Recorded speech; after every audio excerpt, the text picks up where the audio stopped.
Hello, and welcome to my channel. I'm Margaret, and here I share real-life stories from my friends at the nursing home. She said, "You've had a good run, but this isn't your home anymore."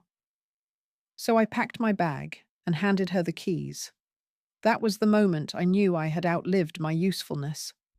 Not just to her, but to my son, too. The boy I raised with scraped knees, Sunday pancakes, and lullabies he barely remembers. It wasn't always like this. When Robert asked if I'd consider moving in after Charles died, I thought it was kindness. "You shouldn't be alone, Mum," he'd said. "It's a big house. You'll have your own room. The kids will love having Grandma around." He forgot to mention one detail. The house wasn't fully paid off. The bank and I had more in common than anyone in that house ever realized. I was 70 when I moved in, still sharp, still strong enough to shovel my own walk. Charles had just passed. Lung cancer. Quick, mean. 49 years married, and then one Tuesday he was gone. Just like that. The silence of the house afterward wasn't peaceful. It screamed. Robert offered a solution. He and Julia had just had their second baby and bought a home in the suburbs. A sprawling place with 3 bathrooms, granite counters, and a mortgage the size of a small country's budget.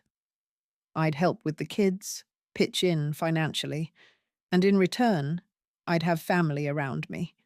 Laughter. Life. I sold my little townhouse. The one Charles and I built with our own hands, weekends and evenings, long before contractors came with prefab walls and fancy tool belts. After realtor fees, I had enough to put $110,000 toward their down payment. My name went on the deed. Quietly. No ceremony. Just a paper I signed at a cold metal table. No one framed it. At first, it was warm. I'd take the kids on walks, read them stories at night. Julia called me Mom back then. It felt awkward, but kind. We shared recipes, swapped laundry days. But kindness has a short shelf life when it isn't genuine. The small shifts started after 6 months. A tightening of the mouth when I made soup, too salty. The way she'd forget to tell me they had dinner plans and leave me eating alone. The thermostat turned down a few degrees. The laundry left unfolded. "I just like things a certain way," she'd say, with that glassy smile, when I dared to ask if something was wrong. Robert? He worked late. He always did, always had. He was good at avoiding messes, emotional or otherwise. "Don't take it personally, Mum. Julia's just particular." I stopped suggesting dinners, stopped sitting in the living room when they watched TV. The shows turned louder when I entered the room. Eventually, I was just a figure in the hallway. A helpful ghost. Someone who folded towels and scrubbed toilets and watched children who began to forget I had a name beyond Grandma. They never offered me reimbursement for groceries or gas, but I kept buying them. A lifetime of frugality had left me with a nest egg, and old habits die hard. Then one night, Julia said it, casually, as if remarking on the weather. "You've had a good run, but this isn't your home anymore." I was pouring milk into a glass. She said it with her arms crossed, leaning against the fridge like she owned it, which soon I suppose she would. I blinked. "Pardon?" She didn't stammer, didn't blush. "It's just, this setup isn't really working anymore. We need space. For the kids. For ourselves. You've been here 5 years." I looked at the glass in my hand, at the tiny bubbles forming on the surface. I set it down carefully. "And Robert agrees?" I asked, though I knew better than to hope. She shrugged. "He doesn't want to fight about it. He said we should all act like adults." I felt something shift inside me. Not pain, not even anger, just clarity. a sudden cooling breeze across the mind. "Of course," I said. "I'll pack my things." Her eyebrows flicked up, surprised. Maybe she expected tears, maybe a fight. But I just turned, walked to my room, my box of a room with one window and a view of their neighbour's fence, and began folding clothes. The next morning, I handed her the keys. "Wait, what are you doing?" she asked, squinting at the papers I'd set on the kitchen counter. "The deed," I said. "You and Robert are officially the owners now." Her eyes lit up. She probably thought I'd given her a gift. I smiled. "And the mortgage is yours too. There's still about $178,000 left. I'm sure you'll manage." She paled. I turned and left without another word. Didn't cry on the bus ride to the motel. That's what I chose. A simple old roadside inn 2 towns over.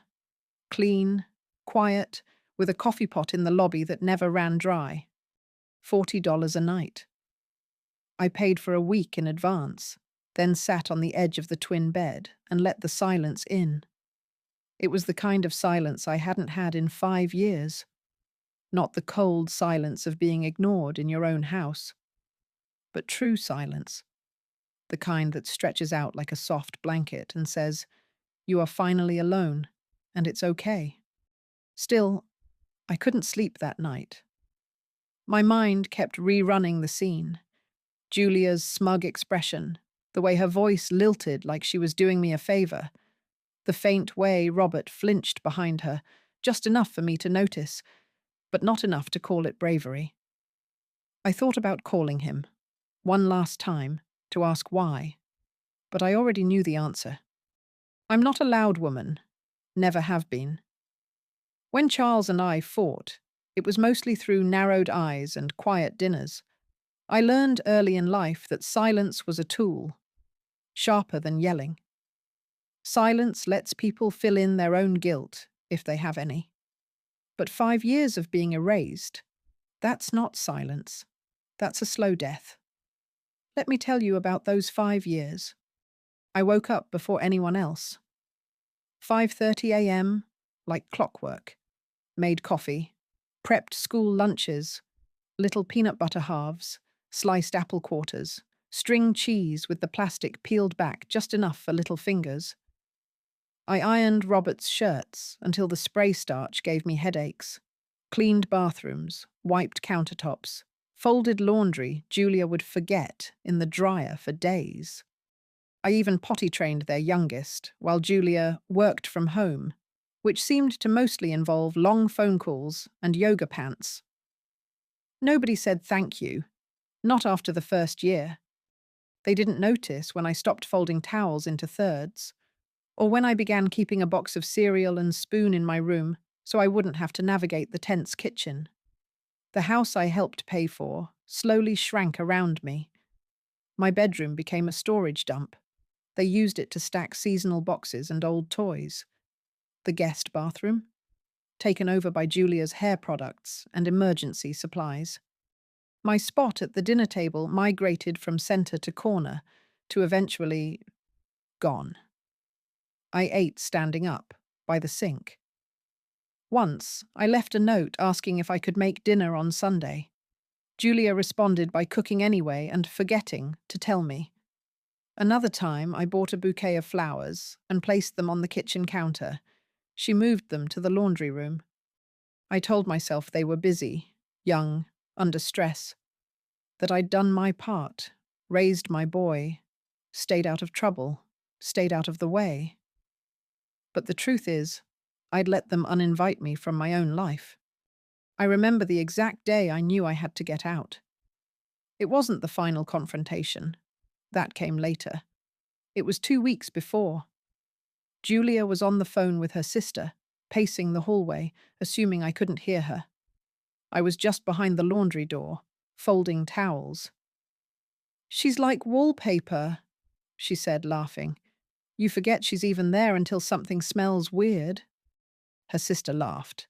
"I swear, if I find another crusty casserole dish in the sink, I'm going to scream. She means well, but it's like old people just don't get it anymore. She's lived her life. It's time she lets us live ours." There was silence. Then, "Robert. Oh, he doesn't want to deal with it. Typical. But we're not a retirement home."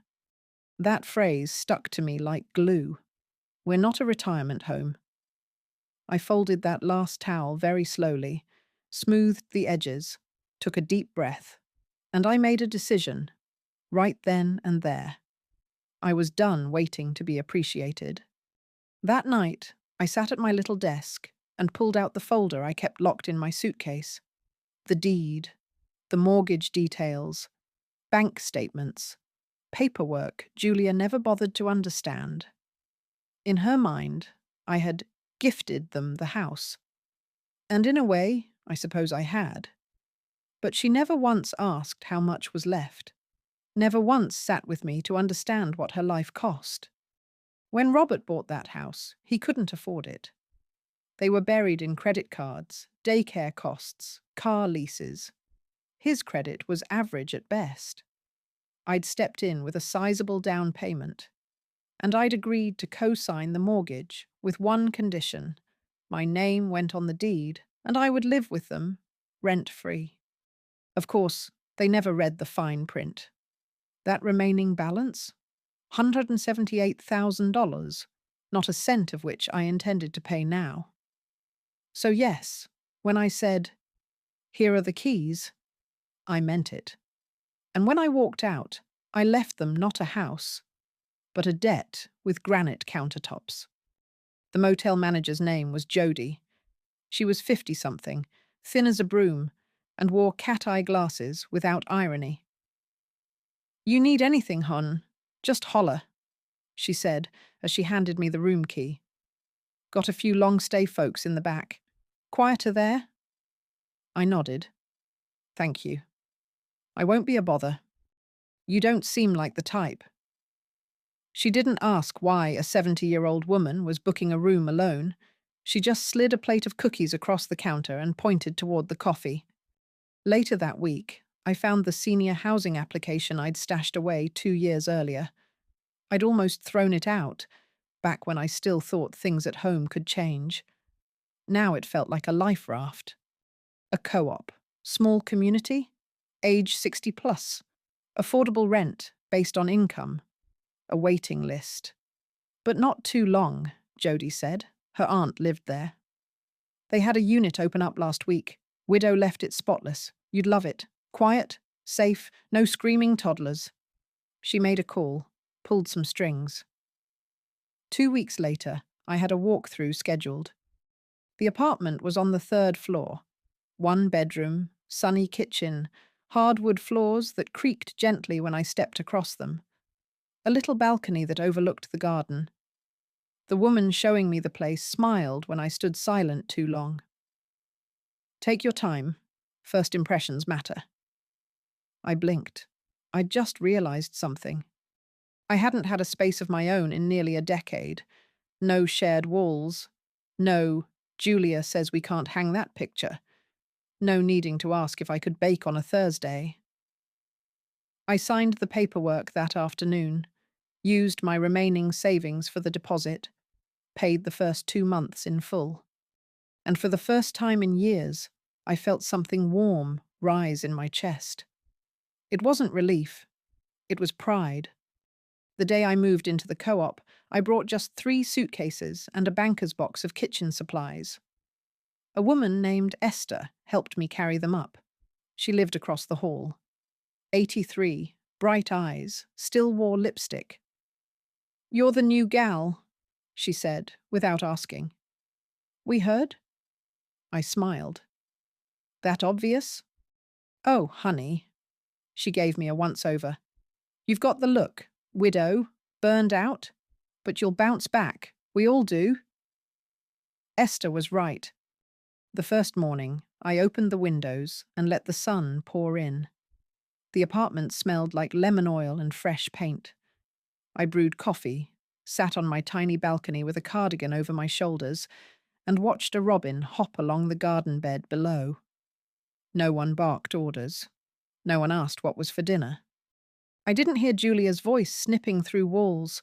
No grandkids arguing about cartoons, just birdsong, wind in trees, and the sudden, quiet realization, this is mine. The co-op wasn't glamorous, but it was full of life. The kind of life I'd forgotten existed. Every Thursday, they held coffee hour in the common room, vinyl tablecloths, mismatched mugs, someone's banana bread. I went the first week, unsure if I belonged. I ended up staying 2 hours, talking with Darlene about how hard it is to throw away your husband's clothes, even after he's been gone 5 years. On Mondays, I baked. I hadn't baked in years. Not since Julia told me the kitchen was her zone. My hands remembered, though. The flour, the measurements, the quiet rhythm of it. I made apple cake, then lemon scones, then a pumpkin loaf that had half the building knocking on my door. I taught Esther how to make pie crust from scratch. She taught me how to use the community bulletin board to get anything you want. Rides, books. One woman even found a boyfriend. It wasn't flashy. It wasn't grand. But it was mine. Robert didn't call. Not that week. Not the one after. Not the month that followed. I wasn't surprised. I imagine he was embarrassed. Or worse, relieved. But I heard from Julia. A text, 1 week after I moved out. You could have at least warned us about the mortgage. That was incredibly petty. I stared at the screen, blinking. No, where are you? No, are you okay? No acknowledgement of what she'd said to me, what she'd taken. I didn't reply. A week later, another text. We can't afford this, you know. You've made things really hard for the kids. Ah, there it was, the guilt card. I almost laughed. I thought about the thousands I'd spent over 5 years. The nights I rocked a feverish child while Julia slept. The dinners I cooked that went untouched. The holidays where I sat quietly, waiting for someone to remember I existed. And now, I was the problem. I muted her number. Then came the call. 6 weeks in. I was shelling peas on the balcony. The sun was warm on my legs. I didn't recognize the number, but I answered anyway. Mom? His voice was thin, tired. Robert? I said, careful. There was a long pause. Then, can we talk? I hesitated, then nodded, though he couldn't see me. Go ahead. He sighed. She didn't tell me about the mortgage. I didn't know. That's not true, I said quietly. You signed the papers, Robert. You were there. Yeah, but I didn't think you'd ever. He stopped. You didn't think I'd leave. I finished for him. More silence. I'm sorry, he said, finally. For everything. It didn't sound rehearsed, but it also didn't sound brave. I know you are, I said, but it's too late for sorry. Mom, we're struggling. The bills, daycare. We might lose the house. I looked out at the garden below. A woman was clipping roses. Someone's dog barked in the courtyard. I hope you figure it out, I said gently. He was quiet again. You really just left us with it? Yes, I said, just like you left me. The conversation ended with him saying he'd call again. He didn't. I don't know if they sold the house. I don't know if they're still there. I've stopped asking myself those questions. What I do know is this. I am not a villain. I am not a burden. I am a woman who gave her life to others, and then, finally, gave herself permission to stop. 3 months into co-op life, something funny happened. They asked me to join the board. Esther nudged me at coffee hour. You're organized, you're fair, and you make the best scones we've had in a decade. I laughed. I'm not political. Neither are we, she said. We just want someone who listens. So I joined, learned how the maintenance budgets work, how to negotiate new laundry contracts, how to speak up for the folks who don't speak loudly. And it felt good, like purpose, like dignity. Every Wednesday, I run a baking circle. Not a class, just a long table, a few recipes, and an open invitation. There's laughter, messes, sharing. Once we even had a flower fight. I hadn't laughed that hard since before Charles died. One evening, I sat on my balcony with a blanket over my knees and a cup of tea in hand. Below me, the garden was lit by little solar lamps. Someone was strumming a guitar. A couple of residents were dancing slowly on the grass, holding each other like the world hadn't ended yet. And I thought, this is what home feels like. Not granite countertops, not hushed dinners and icy glares, but warmth, kindness, autonomy. I thought about Julia, probably sighing at overdue bills, about Robert, still avoiding conflict, waiting for someone else to fix things. I didn't wish them harm. I didn't need them to hurt. They had their house. And I had peace. It was a Saturday afternoon when Julia showed up. I was coming back from the community centre, my arms full of baking trays and 2 new cookbooks someone had donated, when I spotted her standing near the front entrance of the co-op building. Designer sunglasses, high-heeled boots that didn't quite suit the cracked pavement, a forced calm on her face. For a second, I didn't believe it. She looked like she'd walked off a magazine page into a world that didn't quite know what to do with her. "Margaret," she said as I approached, smiling tightly, as if we were acquaintances at a cocktail party instead of women with 5 years of unspoken war between us.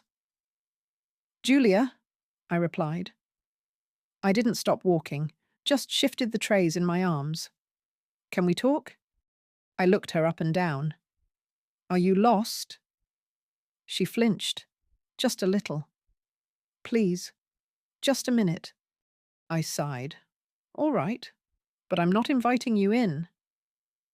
We sat on the bench just outside the garden wall, the same bench I used to watch the robins from in the early mornings. She cleared her throat.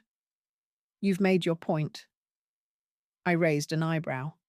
She looked down at her hands. "The house is on the market. We couldn't keep up. Robert's working weekends now." I said nothing. Her eyes flicked up to me. "You didn't have to do it like that." "I didn't have to live like that either." She pressed her lips together. "I just thought you'd always be there." "I was. Until I wasn't wanted." She glanced away. "I never said that." "You did," I said, softly but firmly. "Word for word." She shifted. "It was a hard day. I didn't mean—" "I know exactly what you meant, Julia." We sat in silence for a moment, the air between us thick and motionless. Then she sighed. "Look, I'm not here to beg. I don't know. I guess I didn't expect you to leave so easily." That made me smile. "Easily? You think that was easy?" She blinked. I leaned back slightly, letting my hands rest on the bench. "You erased me in my own home. You made my presence feel like clutter. You rolled your eyes at every casserole, every question, every suggestion. And when I finally left, you were shocked." "Julia, I didn't leave easily. I left because the alternative was disappearing." There it was, the truth. Laid out like linens on a line, plain, undeniable. She looked at me for a long time, and for the first time in years, I saw something unfamiliar on her face. Shame. Not much, but enough. "I didn't know you felt that way." "No," I said. "You didn't bother to ask." She didn't stay long after that. She muttered something about hoping I was doing okay. and left with a distracted glance over her shoulder, like she was still trying to understand how I'd slipped out from under her thumb without a fight. And honestly, that was enough. I didn't need revenge. Not really. The debt was consequence enough. The forced sale, the mortgage, the awkward questions from friends. That was life working itself out. Not my doing. Just natural cause and effect. What I needed was what I already had. Space. Respect. A life of my own making. That night, I told Esther what happened. She whistled low. That woman's got gall. I'll give her that. She thought I'd cave, thought I'd apologize. Esther poured us each a splash of wine. They always do. You spend your life giving. They think that's all you're for. I nodded slowly. Not anymore. She lifted her glass. To boundaries. To new beginnings, I added. We clinked. Spring came early that year. The garden bloomed before the first frost had fully receded. I planted tomatoes in the shared bed, something Charles and I used to do every March, even when snow clung stubbornly to the corners of our yard. I hung new curtains, repainted the kitchen cabinet doors a cheerful pale green. Someone left a wicker chair in the donation nook downstairs. I claimed it for the balcony, added a cushion, and it became my morning throne. At Baking Circle, we started experimenting. Lavender cookies, orange zest loaves, even a batch of almond croissants that took 4 hours and were worth every second. I slept through the night. I laughed more than I frowned. I became, quietly and completely, myself again. Then one day, I got a letter in the mail, handwritten. The slant of the letters made my stomach flutter, not from nerves, but from memory. It was from Robert. Just 2 pages, no grand declarations, no excuses. He wrote, "You were right about all of it. I should have stood up for you. I should have spoken louder, sooner. I didn't protect you, and I'll regret that forever. Julia and I are separating. Maybe not forever, but for now. She says she needs time. I don't blame her. We both need to grow up in different ways. The kids miss you. I think about all the mornings you got them dressed, all the birthdays you made special when we were too busy scrolling through our phones. I want to visit, if that's okay. Just me for now. I won't bring expectations.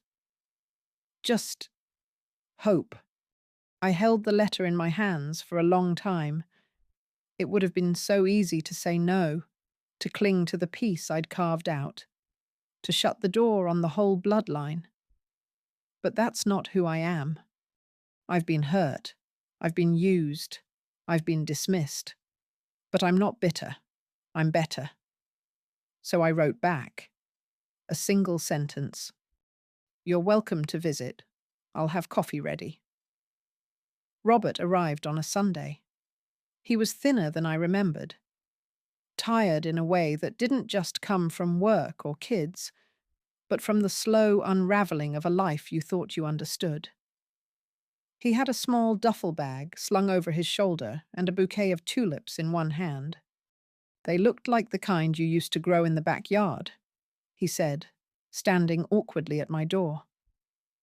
"They are," I said, taking them from him gently. "Thank you." He stepped inside and looked around. "Smells like cinnamon in here." "I baked a little this morning." He glanced at the tidy kitchen, the neat bookshelf, the little chair by the balcony window. "It's nice. Peaceful." "It is." I poured us coffee. He sat at the table like a guest, unsure of the rituals now. I set a slice of walnut bread between us. He took a bite and smiled softly, like it tasted like memory. We didn't talk about Julia right away. We talked about the kids, school, allergies, how his eldest had finally learned to ride a bike without training wheels.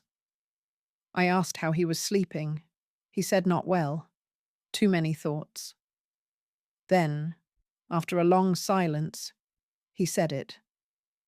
I should have stood up to her. I didn't say anything, just let him keep going.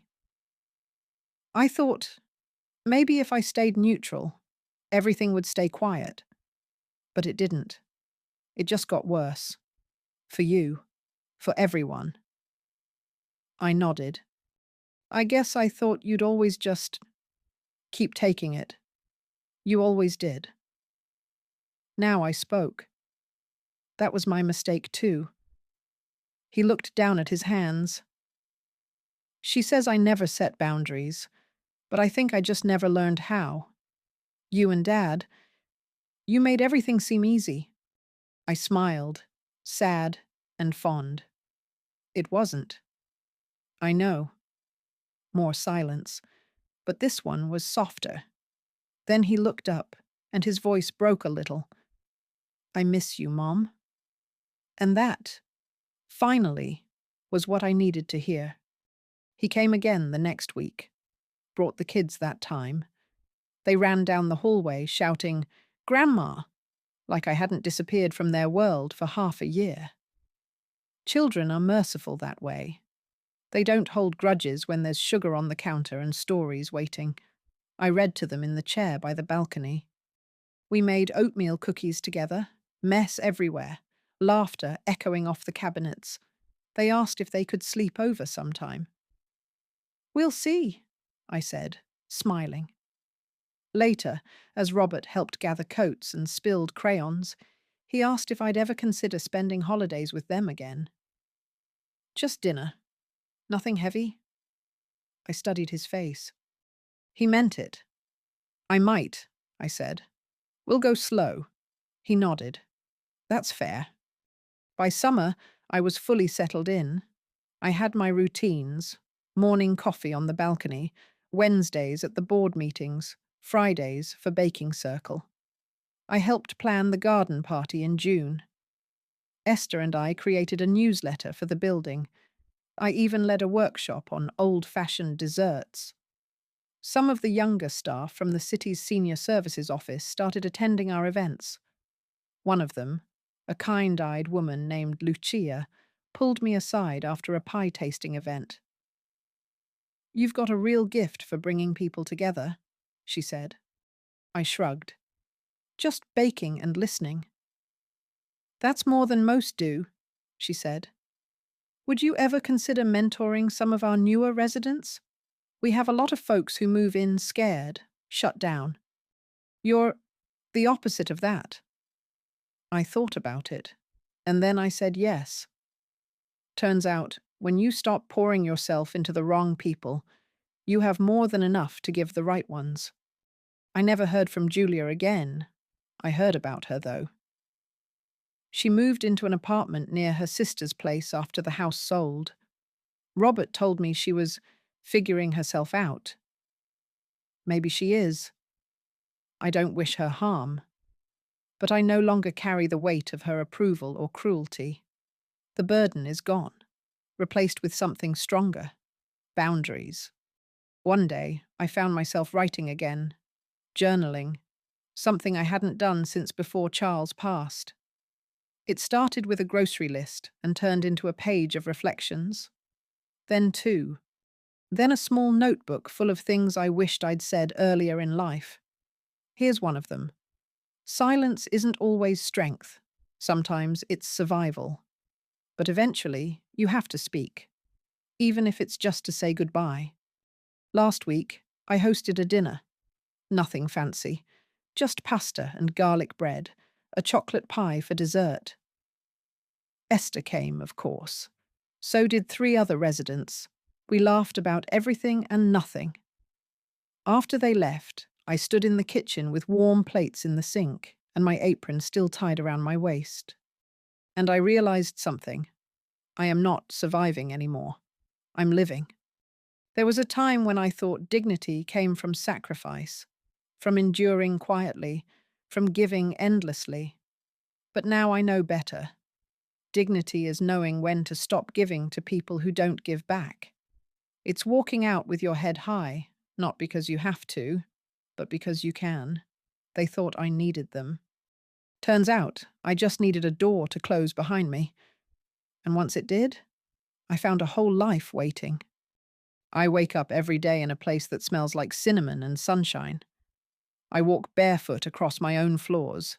I answer to no one. And if anyone ever asks why I left, I'll tell them the truth. I wasn't the burden. I was the only grown-up in the house.